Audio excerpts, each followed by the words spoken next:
नमस्कार, आप देख रहे हैं मेरा हरियाणा। शुरुआत करेंगे किसानों से जुड़ी और अहम खबर की।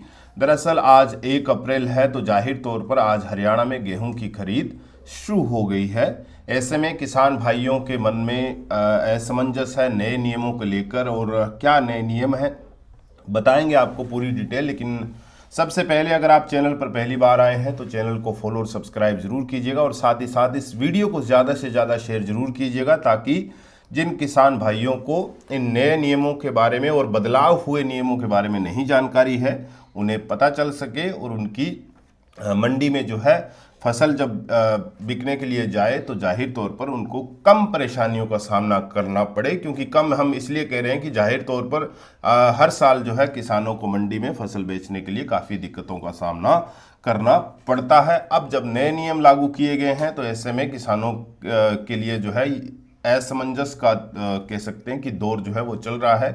तो ऐसे में हम आपको बताने की कोशिश कर रहे हैं कि हरियाणा में रबी खरीद 2026-27 के लिए तैयारी जो है वो सरकार के दावे के मुताबिक पूरी कर ली गई है।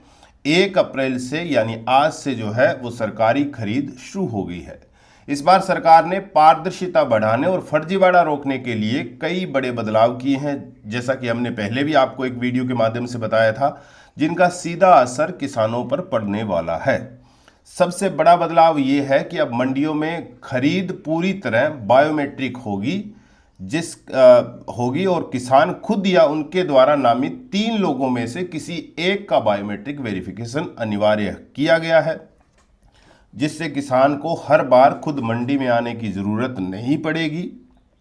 इसके साथ ही सभी मंडियों में जो है जियो फेंसिंग की गई है, जिससे गेट पास, नीलामी, जे फार्म और लिफ्टिंग जैसी सभी गतिविधियां केवल मंडी परिसर के भीतर ही संभव होगी। नए नियमों के तहत गेट पास जारी करते समय वाहन की फोटो और नंबर देना जरूरी होगा।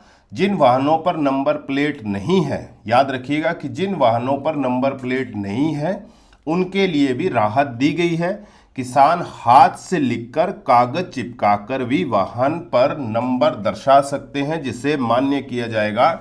ये हरियाणा सरकार के खाद्य एवं आपूर्ति मंत्री राजेश नागर की ओर से कहा गया है। वहीं एग्जिट गेट पास तभी जारी होगा जब वाहन जियो फेंसिंग क्षेत्र के अंदर मौजूद होगा। सरकार ने भंडारण स्थलों पर भी सख्ती बढ़ा दी है। अब गोदामों में अनाज की एंट्री तभी दर्ज होगी जब वाहन संबंधित जियो फेंस किए गए क्षेत्र में मौजूद होगा। इसका मकसद ये सुनिश्चित करना है कि कोई भी फर्जी तरीके से फसल की एंट्री या निकासी न कर सके। इन नियमों के बीच राजेश नागर ने कहा है कि राज्य की सभी अनाज मंडियों को तैयार कर लिया गया है और साफ सफाई के साथ किसानों की सुविधाओं का पूरा ध्यान रखा गया है। अधिकारियों को भी विशेष प्रशिक्षण दिया गया है ताकि खरीद प्रक्रिया में किसी प्रकार की परेशानी न हो। सरकार ने यह भी स्पष्ट किया है कि मेरी फसल मेरा ब्यौरा पोर्टल पर पंजीकृत किसानों की उपज की पूरी खरीद की जाएगी। फसल के सत्यापन के लिए उपग्रह आधारित प्रणाली लागू की गई है, जिससे राजस्व और कृषि अधिकारियों के साथ साथ HARSAC के जरिए हीट मैप्स का उपयोग किया जा रहा है। इस बार खरीद प्रक्रिया में तकनीक का बड़ा इस्तेमाल किया गया है, जिससे पारदर्शिता बढ़ाने और बिचौलियों की भूमिका खत्म करने की कोशिश की जा रही है। हालांकि नए नियमों को लेकर किसानों के बीच थोड़ी आशंका भी बनी हुई है कि शुरुआती दिनों में उन्हें कुछ दिक्कतों का सामना जो है वो करना पड़ सकता है, जैसा हमने बताया भी आपको। फिलहाल सरकार का जो दावा है कि सभी व्यवस्थाएं जो है वो पूरी तैयार है और किसानों की फसल की खरीद बिना किसी बाधा के की जाएगी। आने वाले दिनों में ये साफ होगा कि ये नए नियम जमीनी स्तर पर कितने कारगर साबित होते हैं।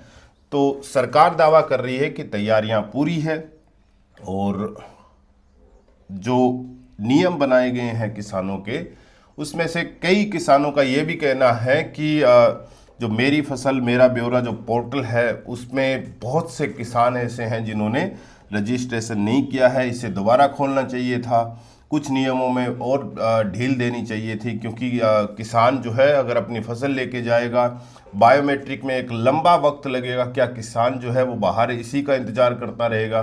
क्योंकि ये तकनीकी अगर खामियां होगी तो किसानों को बड़ी दिक्कतें जो है वो हो सकती हैं।